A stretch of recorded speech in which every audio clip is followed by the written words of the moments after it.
Why is the French president suddenly so apparently interested in Middle Eastern politics? Emmanuel Macron's only been in the job a year and has problems at home, but he is now positioning himself as a leader in geopolitics. Peacemaker, troublemaker.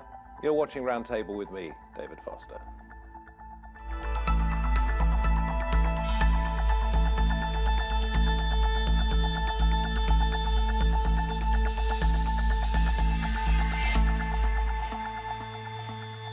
A young, charismatic world leader with big ideas. The French president is positioning himself, it seems, as a global mediator. But are his diplomatic negotiations perhaps hiding a personal agenda?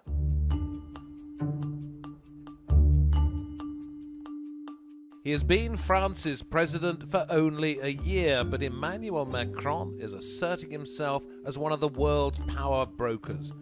As President Donald Trump looks to pull the US back from conflicts abroad, Macron has stepped forward to take a lead role in the future of the Middle East.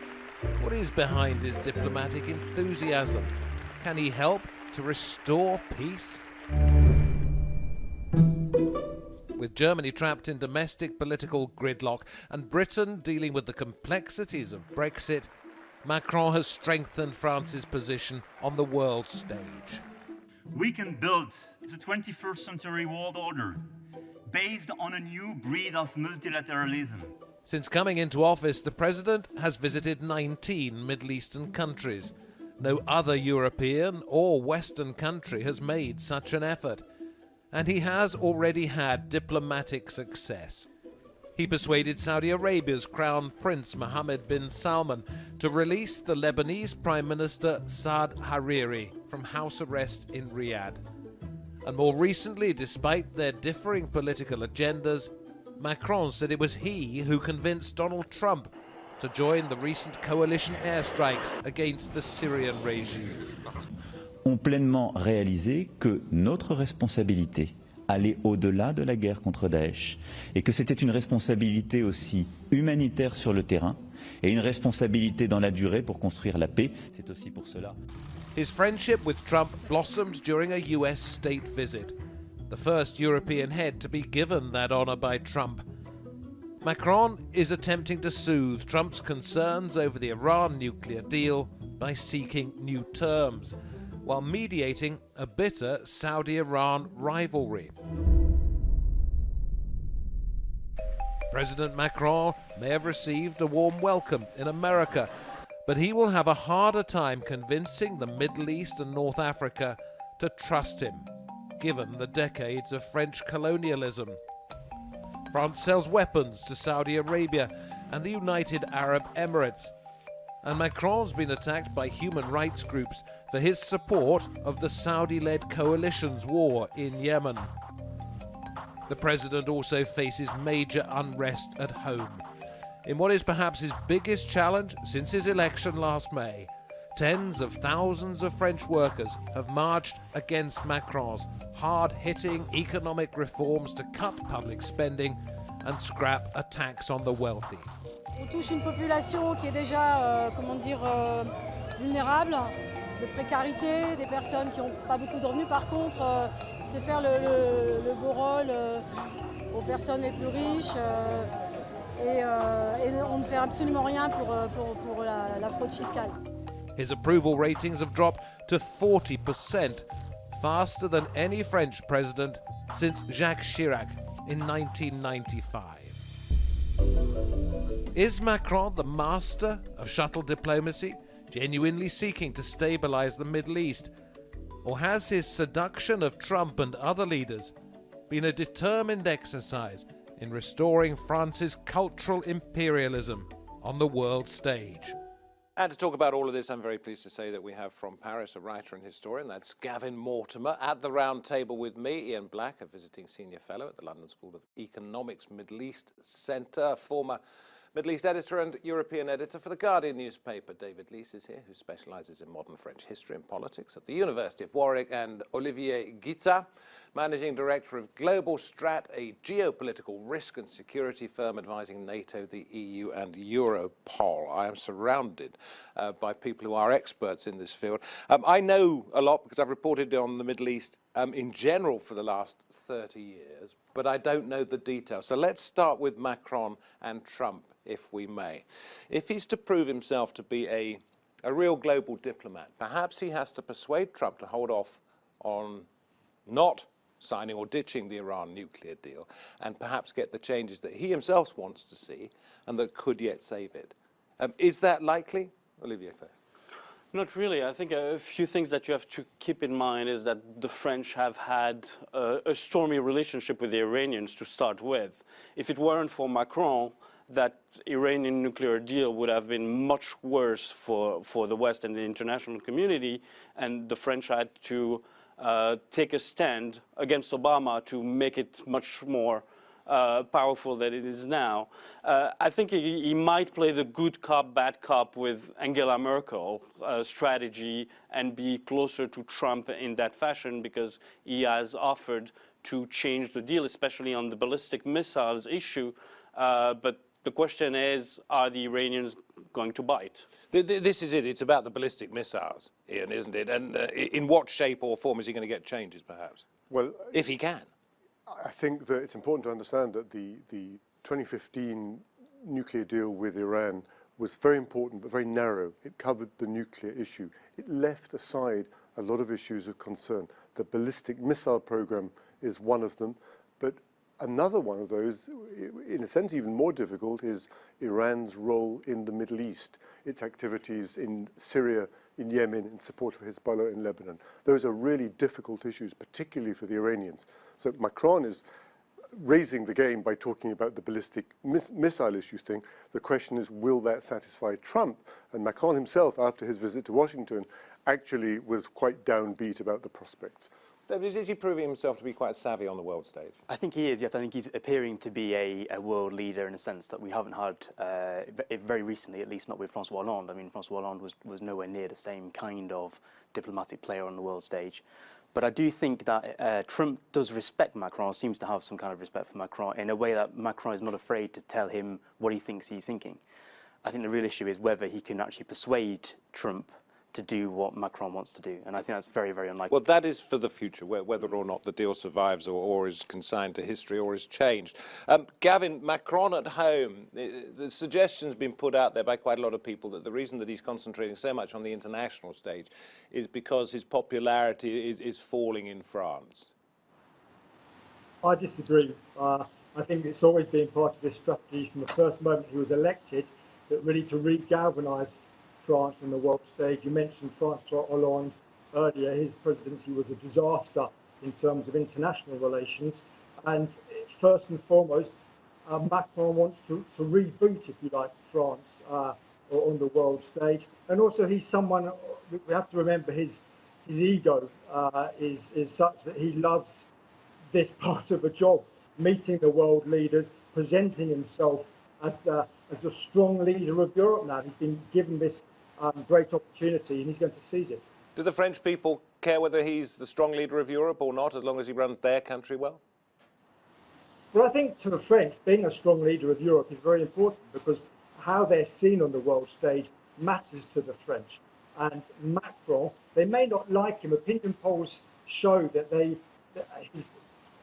may not like him as a person, as a man, but as a leader, they respect him. And they're actually, the reforms that he's pushing through at home, the majority of the French recognise that they are necessary now. So let's talk about him and the Middle East in particular. Well, let's generalise first of all. Why is he so keen to play a role in so much of the Middle Eastern's incredibly messy politics? Who wants to kick that one off? I think it's a historical reason. I mean, he's not the only one. I mean, the French obviously, after the First World War, had a vested interest, especially in the Levant, and the relationship that is there with Lebanon and Syria is so strong that every single leader of the Fifth Republic was very keen on getting a policy for the Levant. So that's not a big break from what happened. The big break is that he's not being diplomatic in the way that we think a president should be.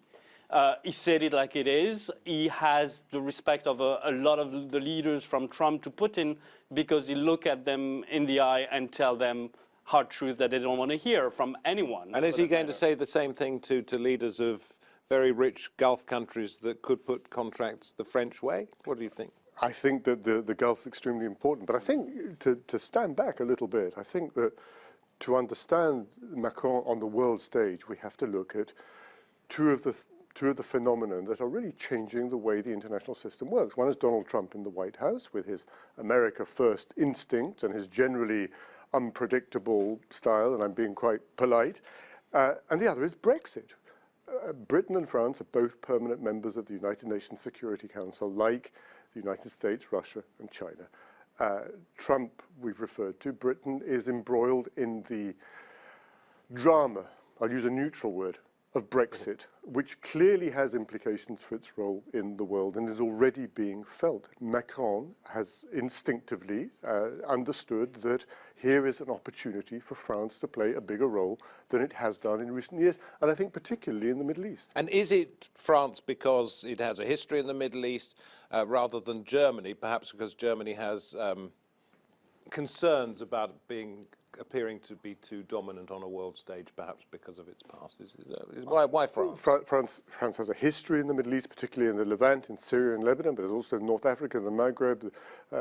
Morocco was Macron's first visit abroad as president. It was Algeria. Algeria, okay. So, and he said, forget the past, didn't he? Yes. So for that, he has broken a lot of barriers. And I think that the main issue is for him in the Gulf, he wants to be as friendly with the Saudi as with the Qataris, which is exactly what they don't want in the GCC. They want countries to take sides. And he's come in and say, contracts do not matter any longer. I'll do the right thing. And you see that his policies, especially on financing of terrorism, for instance, that big conference that was in Paris, that was his baby. He wants Qatar to be at the table and say, look, we're going to change our stripes and we're going to be good customers. Well, but I mean, it's worth pointing out that Qatar is an extremely important market for French goods and an investor on an enormous scale in France. Paris Saint-Germain is owned by the Qataris these days, right? Right. I mean, it's not entirely altruistic. I just wanted to. I think we'll get into his motives if we can in just a moment, because a lot of contracts have come back to France. Quite recently. You asked why not Angela Merkel. I think the domestic situation as well for Germany is very radically different from that for Macron. You know, Macron currently has virtually no political opposition at all in France. He has a relatively kind of clear hand in terms of being able to do what he wants, and I think he's looking for a challenge. And I think a challenge currently for him is the Middle East. Well, let's go to Gavin then. If it is a personal challenge, what are the motives? Are they altruistic? Well, I think an important factor, David, is Islamic terrorism, which of course is a huge problem in France. Not just the terrorist attacks, but just the fact that, and this is something that increasingly dominates the French press, what they call the Islamification of French inner cities. And it's the rise of Salafism, for example, in France is a real concern. And I think Macron's taking a very intellectual approach, and he's right to, because this is going to be a long-term challenge for the French. But if you look at some of the people who've perpetrated the attacks, they've had Algerian, Moroccan, Tunisian heritage, and Macron knows that he's got to work with these countries, and also to Saudi Arabia, where a lot of the ideology comes from in the first place. So I think that's very much part of its strategy, and working, it's very interesting last month with the Saudis, the announcement that they're going to work with Saudi Arabia in establishing an opera and an orchestra in Saudi Arabia. And I think that can't be overlooked. But also, I think you mentioned the word legacy. Absolutely. Legacy matters to Macron, how he's seen, how he will be viewed after his presidency. Okay, let's take a look at Saudi Arabia here. We're talking about Wahhabism and the problems in French inner cities and indoctrination. Does Macron see an opportunity with the probable next leader of Saudi Arabia, de facto leader at the moment, in many ways, Crown Prince Salman? Does he see a like-minded soul who wants to change things in Saudi Arabia and thereby directly in France as well? I think he has made it possible for MBS to really try to portray himself as a revolutionary, if you will. He is the Crown Prince.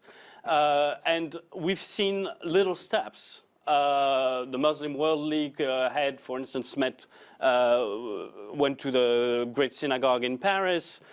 Some of the mosques that Saudi used to finance are now not being financed by Saudi. So I agree with Gavin. I mean, the issue is really combining the global agenda with the domestic agenda and trying to, when he meets a world leader that has an impact on France, to try to divert some of the negative Okay, influence. so that's a few thoughts on Saudi Arabia. Where do we go now? Do we go to Lebanon? Do we go to Iran? Do we go to the Gulf countries? Do we go to Israel? I mean, where do you start when it comes to France's involvement, David? Well, I think what's top of the list? Top of the list. I think for Macron, really, he does seem to be connected. I mean, Olivier is right to say in some ways he seems to be more of a kind of diplomat in many ways than Hollande. But I do think he's also motivated by France first in some ways, a kind of similar policy to Trump in the sense that he's looking to boost French economic coffers. And I do think he suspects that there are opportunities there in the Middle East to try and gain. And has that material? I think it would. I mean, you mentioned PSG, being owned by the Qataris. I think there are opportunities there for the French and for Macron to go out and seek. Whether that's going to develop immediately or whether, as you say, the other main concern, which of course is the domestic situation with regards to terrorism in particular, whether that's going to take priority, I'm not sure. But I do think we come back to this dominating presence of Trump as well. And I do think that a lot of what Macron is going to do in the future will depend on what Trump goes and does he see himself as Trump's honest broker? I'm not sure whether he sees himself quite as that or whether he sees himself more as a kind of the only person willing to stand up to Trump in some ways. Okay. Ian, I mean, with your history over the years of reporting on the Middle East, I mean, I mentioned 4 or 5 countries there. Of course, I missed out Syria. Where does his biggest challenge lie in taking on the mantle of the Middle East mediator? I mean, first of all, I don't think, however ambitious a French president is or any other leader, no individual is going to do it alone. I mean, I think if we stand back and look at the Middle East, Syria is a disaster. We all got very excited a couple of weeks ago when the missile strikes were launched by President Trump with the British and the French. But the suggestion has been since then, coming out from French circles, that Macron was the one who pushed for it and persuaded Trump and Britain. I think that the French have been interesting on the issue of, the war in Syria is now in its 8th year. We have got used to things going on, which once, a few years ago, would have been completely unthinkable. The regular use of chemical weapons, for example, being the most striking of them. The French, I think, since Macron came into power, have been emphasizing those aspects of the crisis. So I think it was entirely consistent with that position that the French took part in those strikes. But he's been bigging himself up a little. He's been bigging himself up, and he also hasn't ruled out some kind of dialogue with Assad. It's quite clear, I think, that Assad has, with the support of the Iranians and the Russians, has won the war. The question now is how you get from a state of horrific suffering and millions of people having been displaced to some kind of political settlement. So Macron has a facility, it seems to me, to be able to position himself in, potentially different directions at the same time. That's quite a trick. And if something were to develop on the Syrian diplomatic front, which it hasn't yet, then you could imagine that they would play a significant role. But the danger is if you try to position yourself as all things to all men, honest broker, whatever, that you end up pleasing nobody. Well, you may end up pleasing nobody, but the Middle East in particular is crying out for solutions to long-standing and terrible crises. So, perhaps if something were to happen on the Syrian front or on the Israeli-Palestinian front, for example, people would be more forgiving of, facing in too many different directions at the same time if something good came of it. So what has he got, let's say, when it comes to Middle East, perhaps that Tony Blair as the Middle East I think one country that we haven't spoken about is Russia. I mean, Russia is the main kingmaker in the Middle East. I mean, we can talk all we want about Macron and Trump, but under the Obama administration, Russia saw the void and just got in. And if you don't have somebody that will convince Putin that it's in his own interest that Syria will be ruled by Assad or another puppet or any other solution, it's not going to happen. Trump can jump up and down. It's not going to happen. Russia is the key to everything in this. And Macron has the I was going to say something else. He's got the courage, he's got the conviction to be able to stand up to Putin. Has he done this? Yes, he has done that. I mean, And he's been in contact with Putin as well. Yes. I think he was working the phones in the recent period, precisely over this issue. He clearly recognises the importance of Putin. Yes, he has to portray himself as being a tiger, not a paper tiger.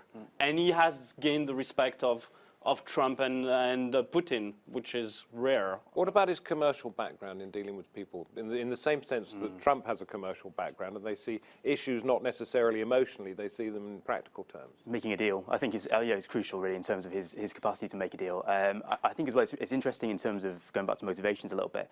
He is someone who's taken a huge pay cut to become president of France, to be a politician in any way. So I think he is genuinely in it to try and make the deals he can, try and improve relations with people. But I think, coming back to the idea about can you please all people, can you be all things to all people?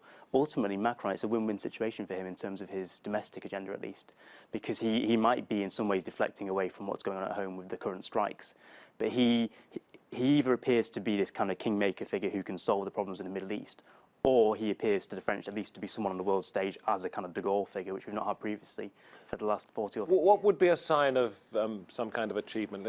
In his eyes, Gavin, first of all, in terms of the Middle East, what would be seen as some kind of achievement? Well, I just want to add to what David said there. Another motivation for Macron with the Middle East is immigration. This is from a sort of talking from France, which in the last week there's been a lot. The immigration and asylum bill has just been passed 9 days ago, and there's been confrontations in the Alps between pro and anti-migrant groups. And I think this is going to be more and more in the lead up to the 2022 election a factor. And there's an interesting article in the Figaro, the centre-right newspaper last week, which said that the 2022 election is likely, it's not going to be fought on the traditional left and right lines, but on national identity. And of course, you've got the far right, and you've got the more right-wing Ouattara, the Republican leader. So I think that's another motivation for Macron to really get involved in the Middle East. I will take the question that I was putting to you, because you've answered that point so very well, and throw it to Olivier and the table here. What would be seen, because I'm going to come to the corollary of this, what would be seen as an achievement, first of all, in terms of his Middle East policy? I think the first thing would be to look at Syria, where he has spent a lot of time and tried to find a solution in terms of, a strong hand with a velvet glove. He has tried. Is he getting anywhere? No, but Syria is the big one in terms of the complexity of Okay, so little steps first. What would be seen as below Syria in terms of a Middle East achievement? Or is everything else secondary? What he managed to do with Saad Hariri, the Lebanese prime minister, who was summoned to Riyadh by the Saudis and effectively told to resign and held on some sort of house arrest, and he managed to broker some sort of deal which allowed Hariri to go back to Lebanon. It was a very, very dangerous And he gave him a special moment. personal lunch at the Elysee Palace as well. Well, he did all the presidential things too, but he solved a practical problem that had very, very dangerous and alarming implications, which I thought was quite impressive. And did he do it by strong arming or just by... I think he did it by using his influence with both sides. I mean, he was, the French in Lebanon, of all places, are well connected and they matter to them a lot. And they matter to the Saudis for reasons we've already discussed. And he did a deal which diffused what looked like the beginnings of, or evidence of, an escalating crisis. And we all know what can happen once things go wrong in Lebanon. Things can go wrong in Lebanon, can the ripples. The ripple effect can be enormous, absolutely. Okay, so we talk about what might be seen as an achievement. Where could it all go wrong for Macron, David? I think actually in this where's the hubris? Both an achievement and a failure potentially lies in Algeria. I think we've not talked very much about Algeria, but I think he has a real opportunity to mend the very, very difficult bridges between France and Algeria. And he has tried in terms of acknowledging some of the war crimes committed on the French part during the War of Independence. I think that could both work in terms of his favour, in terms of developing greater links between the two countries, but also trying to placate some of the Algerian second or third generation migrants living in France. Or equally, because it could be something which could be achieved quite easily, it could be a significant failure. Yeah, okay, then that would be the major foreign policy failure. I think so, because Syria, we talked about Syria, it's going to be very difficult to get a meaningful solution in Syria, which both suits Macron's needs and wishes, and also those of the wider Western world. Just a quick thought on Iran. He was due to go to Iran either this year or next year. That's out of the way. It's not happening. Yeah, it was due to go this past March. It's been put on hold, and we'll see with the next 10 days what's going to happen with the deal. But most probably he could go on a whim. I mean, he's the kind of guy that will decide that, look, there's something that can be done on the last day. I'll get on a plane and try to convince the Iranians to get... And surprised by what you've seen of Macron so far? No, because he's not an ingenue, is he? I mean, he's an investment banker. He's not a lawyer, so he wants to get the deal done, and that's something that was missing from all the presidents we had, that were all lawyers in background that would try to not affect anyone in playing diplomatic. He's there to get to the bottom line. Thank you all very much indeed. Gavin, thank you. Many tests ahead for Emmanuel Macron. Perhaps he's surprised an awful lot of people by what he's achieved in the last year. It will be fascinating to keep an eye on what happens both with him and with the Middle East. From me, David Foster, my roundtable guest, and from the team that put this all together, thank you for watching. Hope to have your company next time. Bye-bye.